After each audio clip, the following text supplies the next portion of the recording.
What if every time a stranger bumped into you on the street, it wasn't an accident? Like, what if it was actually the collection of a metaphysical debt that you've owed for, say, 100,000 years? It definitely makes you rethink your morning commute, that's for sure. Right. I mean, we usually just shrug off those random encounters. We call it a coincidence or, bad luck or just the chaotic weirdness of being human. Yeah, it's just life happening. Exactly. But imagine if absolutely none of it was random. Imagine if every single interaction, every sudden argument, every unexpected favor was actually a highly calculated, meticulously tracked transaction in this massive cosmic ledger. Welcome to today's deep dive. Glad to be here. Our mission today for you, the listener, is to explore a really fascinating, incredibly intricate philosophical framework. It's all about human connections, destiny, and, well, what you might call spiritual debt. Yeah, and the source material we are examining today is a translated text by a writer named Shufeng. It's titled The Secret and Truth of Predestination, Part 2. And, for anyone who's familiar with Eastern philosophy, concepts like karmic debt or paying for past actions, they aren't entirely new. Right, you see foundational versions of that in Buddhism and Hinduism. Exactly. But what makes Shufeng's text so compelling is how it takes those ancient spiritual concepts and turns them into a highly specific, almost mechanical manual for exactly how the universe supposedly works. I mean, it literally weaves together Taoism, Buddhism, and Christianity into this incredibly rigid system of cause and effect. Okay, let's unpack this. Because whether you are a dedicated spiritual seeker or you are just insanely curious about how different belief systems attempt to explain the chaos of life, this text offers a radical way of looking at the world. It completely reframes every conflict you've ever had and every relationship you're currently in. And we should clarify, our goal today isn't to ask you to adopt these beliefs or to evaluate their spiritual validity. No, not at all. Our focus is impartially mapping out this unique worldview. We need to understand the internal logic of what this text calls ties or predestination. Because once you grasp the mechanics of this framework, it presents a really fascinating psychological puzzle about why human beings seek to find absolute order in a seemingly random universe. So if we're going to navigate this universe, we first need to define the fundamental unit of this philosophy. What does the text actually mean by a tie? Because when I hear that word, I usually think of a bond, like an emotional connection between two people based on affection. But this text is much more literal, isn't it? It's entirely transactional. The text defines ties, essentially, as debt relationships. Okay. And they are described as an anti-material, invisible existence. So you can't put a tie under a microscope or measure it with physical instruments. But according to the framework established here, these invisible debts are as real and as binding as the laws of physics. Wow. Yeah, every action that affects another being creates a tie, which is essentially a ledger entry of owing or being owed. It's like a metaphysical tether. Or honestly, it sounds like a cosmic credit score that you don't even realize you're racking up. That's a great way to put it. Every time you interact with someone, you are either borrowing or lending on this invisible ledger. And I loved the analogy the text used to describe the lifespan of these debts. It compares an invisible tie to a time bomb. Yeah, a very stressful metaphor. It is, because it says a tie could explode in a few hours, or it could take hundreds of thousands of years to detonate. Think about how suspenseful that makes everyday life. You're just walking down the street, completely surrounded by ancient time bombs waiting to go off. What's fascinating here is the text's specific rule about the duration of those time bombs. Because in our mundane legal systems, the severity of a debt usually dictates how long it pursues you. Right, like a mortgage versus a parking ticket. Exactly. But Schwab's framework explicitly states that the length of a tie isn't based on the amount of the debt. It is simply based on the fact that something is owed. The text argues that as long as there is an owing, the tie stretches across time. Wait, really? Yes. So stealing a penny or stealing $1 million creates the exact same mechanical reality, a tie that exists until the balance reaches absolute zero. That is wild. But that raises a logistical question, though. If these time bombs are invisible, and they could be from a debt you incurred, say, 100,000 years ago, how on earth are you supposed to know they're even there? Well, the text claims that despite being anti-material, these ties leave what it calls shadows and traces. It introduces the concept of opening one's Buddha eyes, which implies unlocking a higher level of spiritual perception. Oh, interesting. Right. And through this heightened state, an individual can allegedly trace these invisible ledgers back to their origin and actually see the massive web of debts connecting everyone. Okay, so if we imagine this massive web of invisible debts stretching across time, what actually gives them their weight? I mean, what is the currency being traded here that makes a tie stronger or weaker? The currency of this entire system is emotional. Emotional. Yes, the text dictates that the depth of a tie is determined entirely by the degree of love and hate involved in the interaction. Wow, okay. So the stronger the emotion, the more intense the love, or the more venomous the hate, the deeper and more difficult the tie is to resolve. The weaker the emotion, the shallower the tie. I have to pause right there because Okay. we usually think of love as a liberating force, right? Love is expansive, it's positive, it's what sets us free. And we naturally assume that hate is the thing that binds us, the toxicity that weighs us down. But in this text, both extremes trap you. Yes, both of them. So intense passion seems to be just as much of a trap as intense resentment. If we connect this to the bigger picture, the framework views any intense worldly attachment as a gravitational anchor. The system just doesn't differentiate between the binding power of a deep romantic obsession and the binding power of a bitter vendetta. That's so counterintuitive to how we live today. It is, but mechanically, both generate massive amounts of emotional currency, which translates to massive debts on the ledger. That is such a stark contrast to how modern society views relationships. I mean, we celebrate fierce, all-consuming passion. Every movie, every song is about that. And that is exactly what this text warns against. To manage this emotional economy, the text points to the Tao, functioning essentially as the cosmic system administrator. The IT guy of the universe. Basically, yeah.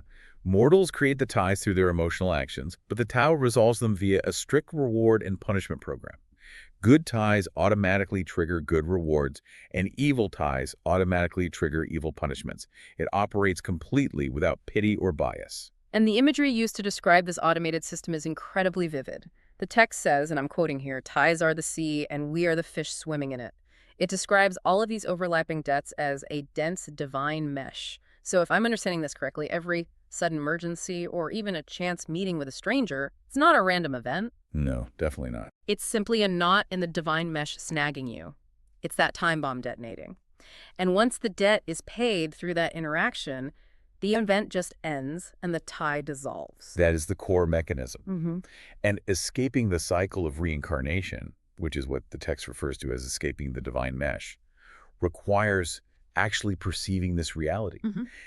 If you don't realize you are a fish swimming in a sea of ties, you will just blindly keep reacting to the water. You just keep swimming in circles. Right. You will constantly tie and untie knots through your unchecked emotions, just rising and falling in that ocean forever. Okay, so if this divine mesh traps us through our natural emotional reactions, how does the text suggest we actually pay off these debts? How do we untie the knots without accidentally, tying new ones? Because the text lays out 8 very specific methods, and they require a radical shift in human behavior. They really do. The foundation of those 8 methods rests on the fundamental physics of this philosophy, which is the concept of a zero-sum universe. The text argues that the sum of positive and negative energy in the universe is always zero. Gains and losses are mathematically guaranteed to be equal over time. What one gains, they will eventually lose, and what one loses, they will eventually gain back. And because of that strict zero-sum reality, the text advises a lifestyle where you always give, never take. Because if you take something, you are creating a deficit that the Tao will force you to repay later. But if you are constantly giving and occasionally losing things, you are actually clearing your ledger and allowing the universe to handle the accounting. Exactly. It completely removes the concept of personal justice or retaliation.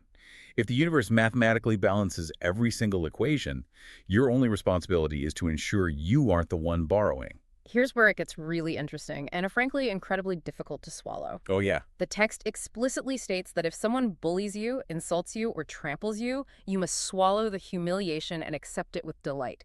You're supposed to show absolutely no anger or resentment. Not at all. And I have to push back hard on this. I mean, it is one thing to practice forgiveness after someone cuts you off in traffic.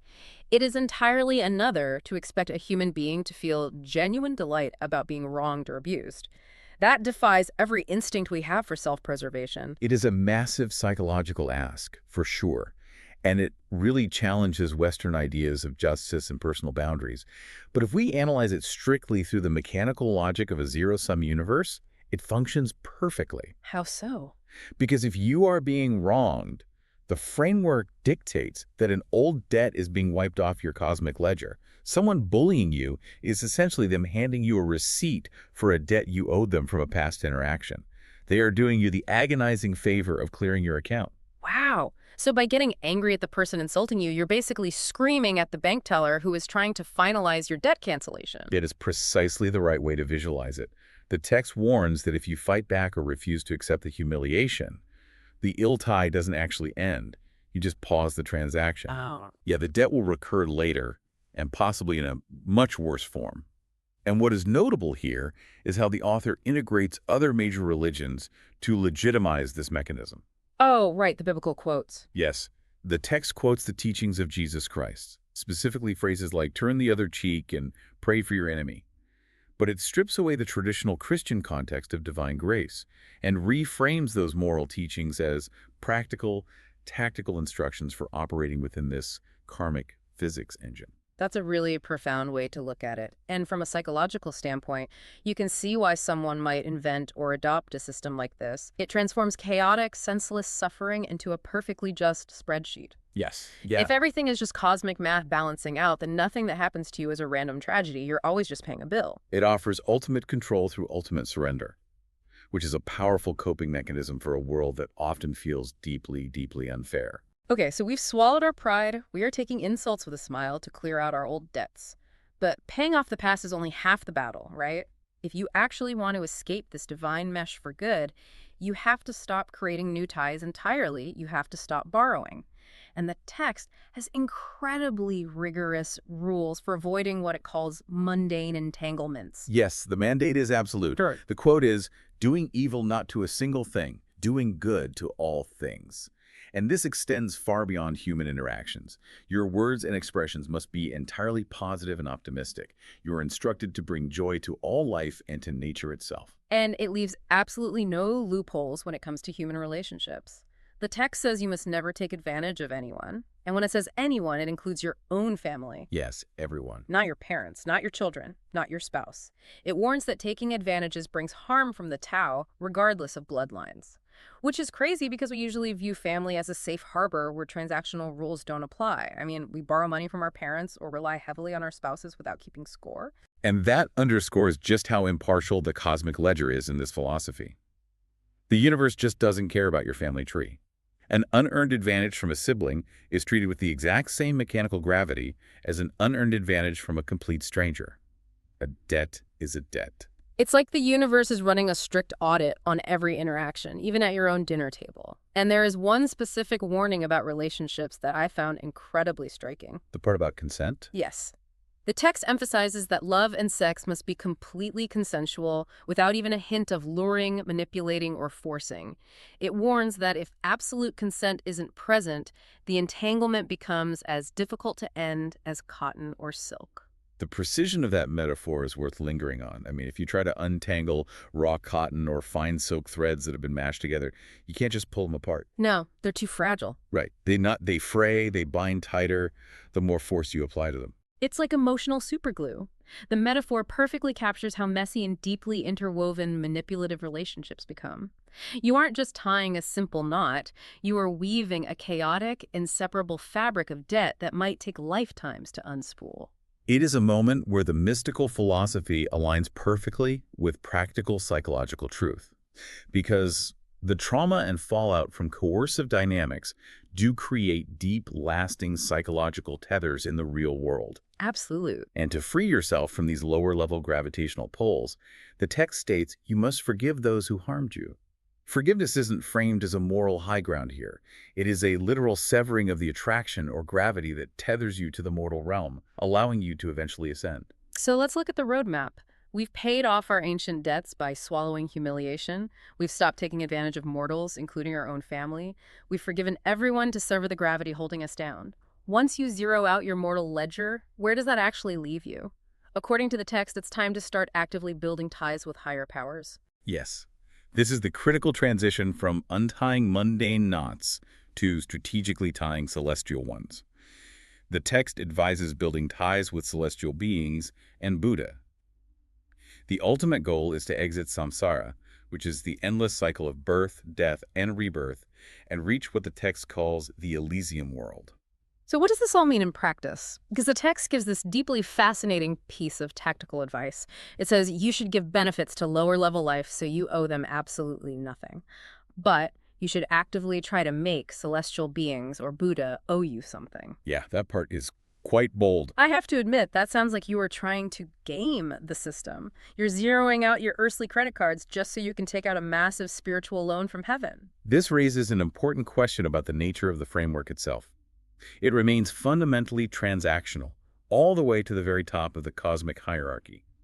You aren't just worshiping higher beings in a traditional sense. You're strategically indebting them to you through your devotion and good works. That's wild. And what's truly remarkable is how the text positions different religious figures within this strategy. It explicitly mentions Jesus Christ and Buddha Sakyamuni side by side in the same set of instructions. Right, it treats them almost like different branches of the same celestial bank. Exactly. It presents them not as competing ideologies or exclusive saviors, which is how they're typically viewed, but as coexisting figures operating within this vast zero-sum equation. They are both valid endpoints for your spiritual investments. But the text ultimately points beyond them, stating that the core path is revering what it calls the greatest creator. And it gets very specific, almost administrative, about how to revere that creator. Toward the end of the text, it drops a lot of proper nouns. It directs readers to enter the new oasis for life and to serve the Lifechanyuan era. It also specifically points readers toward the Chanyuan corpus and the Suifeng corpus. For a listener hearing this for the first time, what actually are those things? Are they books, physical locations? It's important to clarify that jargon because it reveals the ultimate purpose of the text.